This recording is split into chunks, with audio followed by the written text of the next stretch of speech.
संपूर्ण देशभरात एकच चर्चा, तो म्हणजे आरक्षण. आरक्षणाच्या मुद्द्यावर बोलण्याअगोदर आपण आरक्षणाची व्याख्या समजून घेऊ. आरक्षण म्हणजे सामाजिक आणि शैक्षणिकदृष्ट्या मागासलेल्या, आर्थिकदृष्ट्या दुर्बल, महिला आणि अपंग व्यक्तींना शिक्षण, नोकरी आणि राजकीय प्रतिनिधित्वात विशेष सवलती देऊन त्यांना समान संधी मिळावी आणि समाजात न्याय प्रस्थापित व्हावा यासाठी असलेले हे धोरण आहे. आरक्षणाच्या या मूळ व्याख्येवरून आपण हे समजू शकतो की आरक्षण हे फक्त कोणत्या तरी एका समाजासाठी नसून संपूर्ण भारतीय समाजातील दुर्बल घटकांना मुख्य प्रवाहामध्ये सामील करून घेण्यासाठी वापरला जाणारा एक तंत्र होय. आणि घटना निर्मितीच्या वेळी डॉक्टर बाबासाहेब आंबेडकर यांनी सुद्धा आरक्षणाची तरतूद हे फक्त एका समाजासाठी किंवा जातीसाठी केली नसून संपूर्ण भारतीय समाजाच्या दुर्बल घटकांचा अभ्यास करून त्यांचा योग्य वर्गामध्ये वर्गीकरण करून संबंधित वर्गांना सक्षम करण्यासाठी केली होती. आणि त्यामध्ये मराठ्यांनाही गणलं गेलं होतं, पण त्यावेळी मराठ्यांनी सरळ ते नाकारलं होतं. त्यावेळी आमचे विश्वरत्न डॉक्टर भीमराव आंबेडकर म्हणाले होते की एक दिवस तुम्हाला आरक्षणाची गरज पडेल, पण त्या दिवशी ते देण्यासाठी मी नसेल.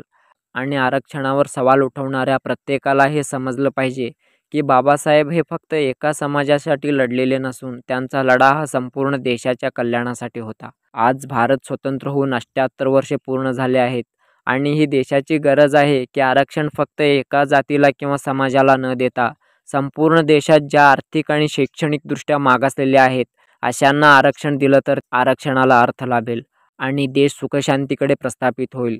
आणि दुर्दैव बघा आमच्या लोकशाहीची, फक्त मनसे अध्यक्ष राज ठाकरे वगळता देशातील कोणताही नेता आणि पुढारी याविषयी बोलण्यास तयार नाहीत. मराठ्यांना आरक्षण मिळण्याविषयी आमचा दुमत नाही आणि ते त्यांना मिळेलही, पण इथेच आरक्षणाचा लढा थांबणार नाही. या देशात असंख्य जाती आहेत आणि माझ्या या ब्लॉगमध्ये मला अजूनसुद्धा जात हा शब्द उच्चारावा लागतो. हे खरंच खूप लाजिरवाणी गोष्ट आहे. जोपर्यंत आरक्षण हे केवळ आर्थिक निकषावर न देता जातीच्या निकषावर दिलं जाईल तोपर्यंत हा लढा निरंतर चालू राहील आणि त्यामुळे देशातील लोकशाहीसुद्धा धोक्यात येईल. माझा तमाम देशबांधवांना हात जोडून विनंती आहे की आरक्षणाची मागणी हे स्वतःसाठी न करता दुर्बल घटकांसाठी करावी. आणि म्हणून मनोज जरांगे पाटलांनी हा विषय समजून घेऊन छत्रपती शिवरायांचा शासन आणि बाबासाहेब आंबेडकरांचा संघर्ष डोळ्यासमोर ठेवून 18 पगड जातींच्या कल्याणासाठी म्हणजे संपूर्ण देशाच्या कल्याणासाठी आणि आरक्षणाच्या लढ्याला इथेच पूर्णविराम देण्यासाठी आर्थिक निकषावर आरक्षण देणे गरजेचे आहे. हे मागणी सरकारपुढे आणि न्यायव्यवस्थेपुढे करावी.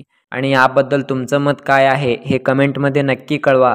आणि अशाच माहितीपूर्ण व्हिडिओ पाहण्यासाठी आमच्या ट्रूथ सिरीजच्या यूट्यूब चॅनलला सबस्क्राईब करा आणि बेल आयकॉनवर क्लिक करा.